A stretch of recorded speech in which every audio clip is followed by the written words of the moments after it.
3 তারিখের পর অন্নপূর্ণা ভাণ্ডারের টাকা আর কারোর অ্যাকাউন্টেই ঢোকেনি। আপনারা অনেকেই জিজ্ঞাসা করছেন যে মুখ্যমন্ত্রী তো এটা বলেছিলেন যে যতদিন না পর্যন্ত অন্নপূর্ণা ভাণ্ডারের যে ফর্মটা ভেরিফিকেশন হচ্ছে ততদিন যারা লক্ষ্মীর ভাণ্ডার পেতেন সেটা পাবেন। তা যারা নতুন আবেদন করেছেন তাদের অ্যাকাউন্টে তো টাকা ঢোকেও নি, আর যারা লক্ষ্মীর ভাণ্ডার পেতেন তারা লক্ষ্মীর ভাণ্ডারের টাকাটাও পাননি, অন্নপূর্ণা ভাণ্ডারের টাকাটাও পাননি। এটা নিয়ে কিন্তু এখনও পর্যন্ত অফিসিয়াল কোনো বিজ্ঞপ্তি সরকারের তরফ থেকে আসেনি। তা এখনও পর্যন্ত লক্ষ্মীর ভাণ্ডারের যে টাকার ডেট সেটাও কিন্তু পেরিয়ে গেছে, টাকা কিন্তু ঢোকেনি। যেইটুকু আপডেট পাওয়া যাচ্ছে যে এখনও ভেরিফিকেশান লেভেল চলছে, বিভিন্ন জায়গায় বিভিন্ন রকমভাবে ভেরিফিকেশন হচ্ছে।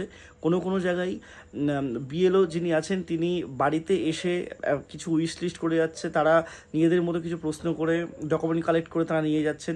কিছু জায়গায় এটা মানুষকে বলা হচ্ছে যে আপনারা অনলাইনে ফর্ম ফিল আপ করলেও অফলাইনেও আপনাদের পঞ্চায়েতে গিয়ে জমা দিতে হবে। বিভিন্ন জায়গায় বিভিন্ন রকমভাবে কিন্তু এই অন্নপূর্ণা ভাণ্ডার নিয়ে কিন্তু কথা চলছে। তাই অ্যাকচুয়ালি টাকা কবে পাওয়া যাবে সেটার কিন্তু সরকারি কেউ কিচ্ছু বলেনি।